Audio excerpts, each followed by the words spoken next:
you're going to gain anything out of these places, plots and files. तो ये तो possible ही नहीं है कि आप अच्छा प्रोडक्ट वो आप 25,000 रुपए से नीचे दे सकते हो. Price is not the issue. Product को देखें, क्या प्रोडक्ट अपनी वैल्यू को या अपनी प्राइस को जस्टिफाई करता है.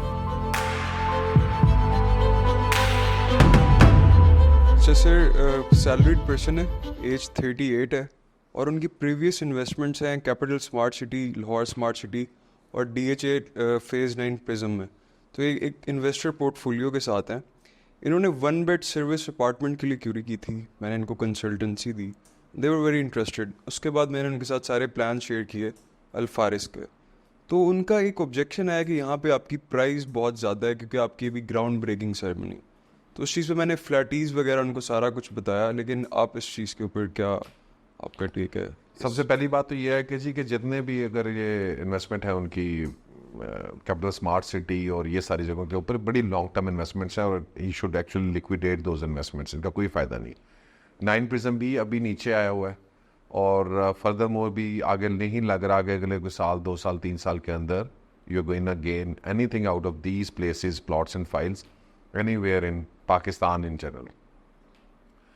जो बात आप कर रहे हैं कि जनाब प्राइसिंग की, तो प्राइसिंग तो हर प्रोडक्ट की आपकी अपनी प्राइसेस है. गाड़ी है, एक करोला है, एक ऑडी है, एक मर्सिडीज़ है, उनकी तीनों की अपनी अपनी प्राइसेस है. तो उसके ऊपर आप नहीं मतलब ये नहीं कर सकते कि जनाब इसकी प्राइस में ज़्यादा. बस अगर क्वालिटी देंगे तो प्राइस होगी. प्रॉब्लम क्या है कि जनाब यहाँ पर लोगों को ये नहीं पता कि सर्विस अपार्टमेंट के अंदर नॉर्मल अपार्टमेंट में क्या फ़र्क है. सर्विस अपार्टमेंट ऑब्वियसली एक कैटेगरी डिफरेंट है. सबसे पहली बात तो यह है कि ये फुली फर्निश्ड होते हैं, तो ऑब्वियसली वो कॉस्ट जो है वो आपकी इनकर होती है. फिर ऑटोमेशंस हैं इसके अंदर, ऑटोमेशंस की कॉस्ट भी आपकी इसके अंदर इनकर होगी. तो ये सारी चीज़ें जब आप शामिल करेंगे, फिर प्रॉपर रिसेप्शन, लॉबी, चीज़ें. एक होते हैं बजट अपार्टमेंट्स. तो बजट अपार्टमेंट जिस तरह के बैरिया में बन जाते हैं, जरा ऊपर प्लाजे के ऊपर 4 अपार्टमेंट बना दिए 10-12 हज़ार रुपये, 13,000 रुपये स्क्वायर फीट पे, 15,000 रुपये स्क्वायर फीट पे बेच, वो भी 15-16 हज़ार से कम तो वो भी नहीं आ रहे. क्योंकि कंस्ट्रक्शन कॉस्ट को अगर आप देखेंगे ना, मैं आपको तकरीबन फुली फर्निश्ड के अंदर अगर आपने जाना है तो आपकी सिर्फ और सिर्फ कॉस्ट जो है कंस्ट्रक्शन की उस अपार्टमेंट के ऊपर जो आ रही है वो 11-12 हज़ार रुपया पर स्क्वायर फीट आ रही है. फिर कॉस्ट ऑफ लैंड है, फिर उसके बाद आपकी जो है वो LDA की परमिशंस की कॉस्ट है, फिर आपके बहुत सारी मार्केटिंग की, सेल्स की, इसकी भी कॉस्ट है ना. तो ये तो पॉसिबल ही नहीं है कि आप अच्छा प्रोडक्ट, कोई भी अच्छा A+ प्रोडक्ट जो है वो आप 25,000 रुपये से नीचे दे सकते हो. अब कैटेगरी आपने सेलेक्ट करनी है कि आप किस कैटेगरी में जाना चाह रहे हैं. ये नहीं पॉसिबल कि आप 15,000 के अंदर आप कहेंगे मुझे मर्सिडीज मिल जाएगी, तो वो नहीं होने वाला. सो सस्ते प्रोडक्ट भी हैं, किसी ने लेना है वो बिल्कुल ले सकता है, लेकिन ये फिर उसकी अपनी उसके अंदर उसको वो चीज़ें नहीं मिलेंगी. अब सर्विस अपार्टमेंट के अंदर उसको चीज़ें मिल रही हैं, नीचे रिसेप्शंस मिल रही हैं, रेंटल मैनेजमेंट पूरा का पूरा जो सिस्टम है वो मिल रहा है. वो सारी चीज़ें दूसरी जगह के ऊपर आपको नहीं मिलेंगी. आपके पास 15,000 में भी लाहौर में प्रोजेक्ट है, 17,000 में भी, 20,000 में भी है. वेरिएशन तो है और 50,000 तक जाता है. So price is not the issue है. Price is not the issue. Product को देखें, क्या प्रोडक्ट अपनी वैल्यू को या अपनी प्राइस को जस्टिफाई करता है. अगर वो जस्टिफाई करता है, 50,000 वाला प्रोडक्ट भी मार्केट में 30,000 वाला भी है, 20,000 वाला भी है, 15,000 वाला भी है. So that's it. Sir Saudi Arabia से क्लाइंट हैं, ही एज इन जद्दा, और वो एक इलेक्ट्रिकल इंजीनियर है, फ्रीक्वेंट इन्वेस्टर हैं, हाई राइज में भी करते हैं, प्लॉट्स में भी करते हैं. उनका कंसर्न ये था कि 2021 में उन्होंने इन्वेस्ट किया एक प्रोजेक्ट में जिसका नाम है सरीन सितारा. रिसेंट कुछ महीने पहले वो यहाँ पर आए. When he came here it was not constructed, वो सेम पेस पर था.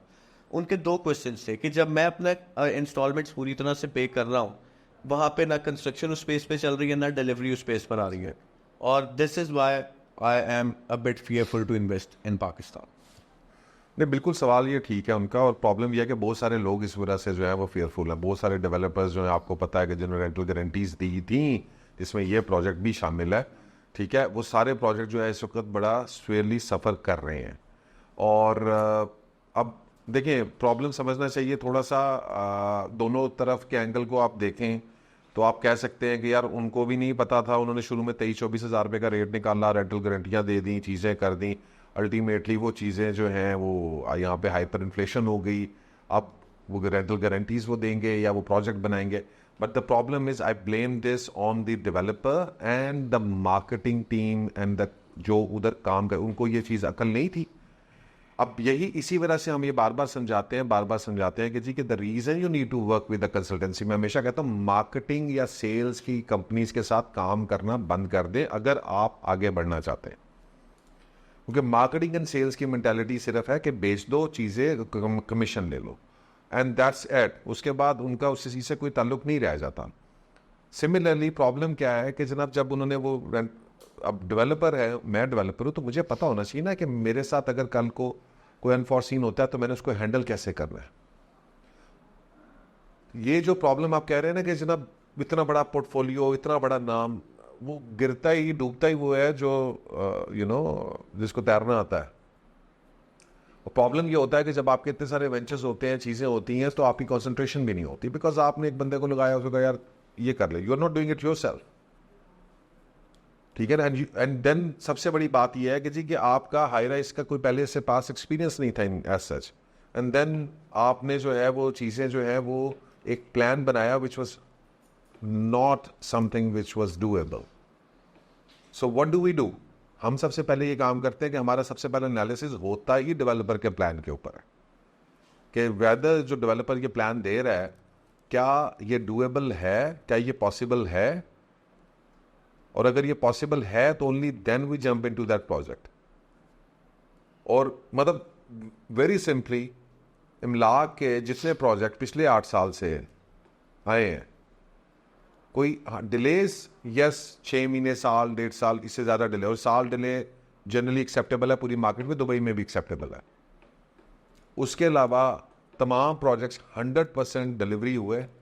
अब अगर हम ये चीज़ फोकस कर सकते हैं और फाइंड आउट कर सकते हैं कौन सा प्रोजेक्ट डिलीवर होगा, तो फिर जिसने बेचा है ना उसका कसूर है कि उसको नहीं पता ना कि ये प्रोजेक्ट डिलीवर होना है या नहीं हो सकता.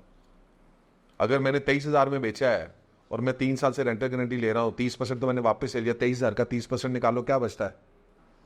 23,000 का 30% निकालें तो 6 और 16-17,000. 16-17,000 में प्रोजेक्ट बन ही नहीं सकता. कॉस्ट ऑफ कंस्ट्रक्शन 11,000 रुपये पर जा रही है. ठीक है ना. कॉस्ट ऑफ कंस्ट्रक्शन 11,000 रुपये के ऊपर जा रही है, फिर उसके बाद उसके चीज़ें हैं और वो बन ही नहीं सकता. ठीक है.